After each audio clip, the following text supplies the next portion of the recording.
Welcome back, chaotic besties. So, part 1 gave us emotional breakdowns, balloon-based betrayals, and one man who schedules sex like it's a gym class. And you thought that was bad? Oh no. Part 2 is where the delusion gets philosophical. Let's get into it. Not everybody assigns the same value to the same things. So this was an effort to really show them that our values matter. If you really are wanting to grow with someone and learn who somebody is, then we need to be having these tougher conversations. So the workshop host hits us with, not everybody assigns the same value to the same things. Translation, some of y'all think trust is optional, and it shows. She says this whole exercise is to prove our values matter. Ma'am, if they needed a quiz to figure that out, it's already doomed. And then the kicker, we need to be having these tougher conversations. Honey, these couples can't even handle a balloon game without cheating now. You want them to debate morals? Good luck, bestie. Tough conversations?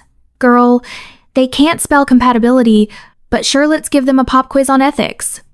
All right, what do you prefer? Sex a couple times a week or sex a couple times a day? All the girls say a day. I guarantee you. Every girl says a day. Okay, let's see what you got. Okay. Hourly, oh my lord. All right. So the question is, do you prefer sex a couple times a week or a couple times a day? And B, then someone jokes, hourly. Okay, sir, you're not on a dating show, you're applying to be a Medi. Calm, D. If your love language is hourly cardio, maybe compatibility isn't your issue, it's your blood pee. I think it's full of I don't know. Tim says he gets How can he perform hourly? It's not possible. I mean, who has the stamina for that? Colt does not look like he has the stamina for that. Colt's a horn dog. Yeah, let's be honest. Just because you like to masturbate every hour doesn't mean that you could actually have sex every hour. First and foremost, who's doing this with him every hour? Yeah. Every other hour? That's my question. So now they're all trying to figure out how Colt thinks he can go hourly. One girl's like, I don't know, Tim says he gets it. Girl, gets what? A pulled muscle? And then someone says, just because you like to masturbate every hour doesn't mean you can actually have sex every hour. And honestly, facts. Let's stop confusing enthusiasm with endurance. And the real question isn't even about Colt. It's about who is volunteering for this hourly rotation. Like, who signed up for that shift schedule? Colt talking about hourly sex like it's a gym routine. Sir, this ain't CrossFit. Sit down. All of Colt's exes say that he messages other women. Maybe that's why he's messaging other women all the time. They can't keep up with his hourly demands. All right, Colt, you have a lot of energy. Yeah, good for you, man. They say I'm waking up, maybe I wake a girl up having sex with her.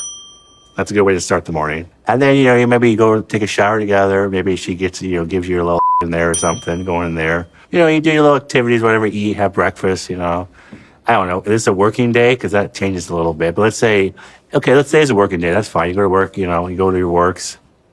You come home. Maybe you have lunch together. Do a quickie at lunch. Why not? You gotta throw one in there. Go back to work. It's 5 o'clock or something. You gotta come home. You see each other. Well, you gotta then. I mean, come on. You gotta roll each other's arms, or, eat dinner, watch some Netflix or chill or whatever. Well, you gotta after that, of course. And then maybe, if you're lucky, during the night, you might be visited by a penis and you have sex then. How many times is that? I lost count. So now Cole's giving us his dream daily schedule, and I swear to God it sounds like he thinks he's in a cologne ad and a porno at the same time. He's like, wake her up with sex, shower sex, lunch break sex, post-dinner sex, surprise penis appearance at 3 a.m. Sir, this isn't a romantic day. It's a Cirque du Soleil lay down, and someone goes, no wonder he's always messaging other women. No one can keep up with the hourly schedule. Honestly, that's the only logical thing anyone said this whole scene. Also, my man said, is it a working day? 'Cause that changes things a little bit. A little? Unless your job is adult content creation, this is not sustainable. Bro built an entire fantasy day schedule and didn't include a single nap. This isn't a sex life, it's a hostage situation with meal breaks. Can change. Why not? Once a cheater, always a cheater, or cheaters can change? Well, I did some cheating in my early years, and now I try not to cheat. Let's see them. Show us what you got. Can change. People can change. Facts 100, always a cheater. So they're hitting us with the age-old debate. Once a cheater, always a cheater? And my man goes, well, I cheated in my early years. Now I try not to cheat. Try, sir? That's like saying, I used to rob banks, now I just browse the vault sometimes. Then he says, people can change. And someone in the back hits him with a solid facts 100. Okay, Socrates, you're not delivering wisdom, you're just trying to rebrand a red flag. I try not to cheat is the moral equivalent of, I try not to shoplift unless the snacks are really close to the exit. If somebody actually is in a relationship and goes out and cheats physically and somebody else, and then comes home, says, I'm sorry, I'll never do it again, I don't think it's safe to be with that person. Because if you take them back, now they know that they can do that and you'll take them back. I've been cheated on, but I mean, I've cheated too, and like, you gotta make a point to like show them that like, hey, you're not doing this again. But I still think it's still 50-50 after that. At that point, you can't ask for anything. You got to give them everything they want to make them feel better. If they want to look at your phone, want your emails, your passwords, all that. If you want them, but if after you made love that that mistake, person, you'll give it to them. Yeah, for sure. Yeah. So the guy starts off real strong, like, if someone cheats and comes home and says sorry, you shouldn't take them back. And I'm like, yes, preach. But then he goes, I've been cheated on, but I've also cheated. Okay, sir, pick a lane. You can't be the victim and the villain in the same sentence. Then he drops this wild advice. You just gotta give them everything they want. Your phone, your email, your passwords. Sir, this isn't a relationship. This is it support for a prison sentence. Like, you mess up once and now your penance is becoming Google Chrome with a heartbeat? If you cheat, give them everything. Bro really said, betray once, become a human iCloud. Let's say they were like 19 and made a drunk mistake in college, but technically they've cheated before. I don't know. I feel like they have it in them. You know, it's like you can train a dog to behave, but it's like it can bite you again at some point, So they're like, let's say they cheated at 19. Drunk in college. Does it still count? Yes. Just because it was messy doesn't mean it wasn't math, babe. Then someone goes, well, you can train a dog not to bite, but it might still bite again. I'm sorry, did we just turn this relationship into Animal Planet? Is your ex a Labrador or a liability? If your trust issues involve obedience training analogies, maybe date a golden retriever and call it a day. Yeah, that's what my parents say. A dog will always bite. Yeah. Okay. Right. Interesting perspective.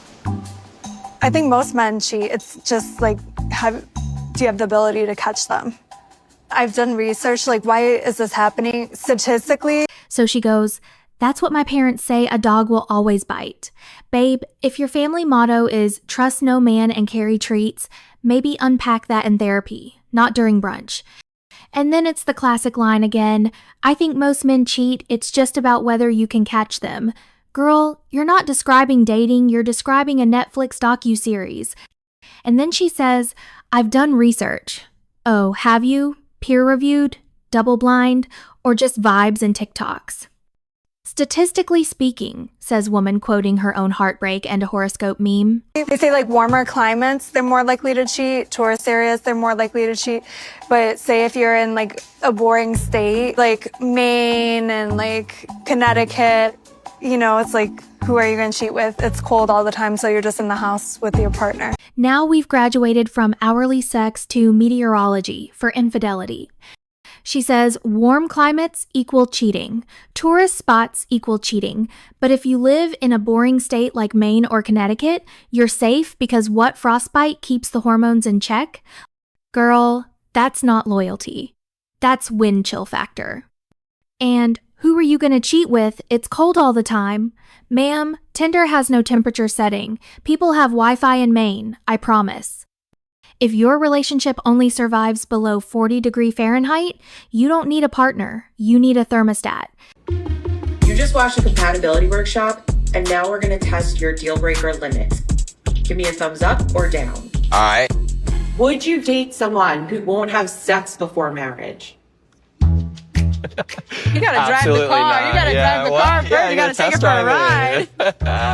Imagine you get married and it's like a 20-second I've thought about that pump. so many times. Hell no. Like, how many people out there are like, oh, this sucks. This sucks. So now we're going from compatibility workshop to deal breaker Hunger Games. First question, would you date someone who won't have sex before marriage? And one of them immediately goes, you gotta drive the car first. Babe. This isn't a test drive, it's a human being. And then they go, what if it's a horror 20 seconds in a 2-pump situation? Not the haunted house of disappointment. But honestly, the way they said it, it's giving, I've lived this. I'm not risking it again. If you need insurance before commitment, maybe date a Kia, not a person. And that's it for part 2. We had fake science, compatibility workshops that solve nothing, and someone comparing cheating to dog bites. But besties, part 3, oh, we're going deeper. We've got receipts, drama, and people finally saying what everyone's been thinking. So hydrate, charge your phone, and I'll see you back here when this mess hits a whole new level.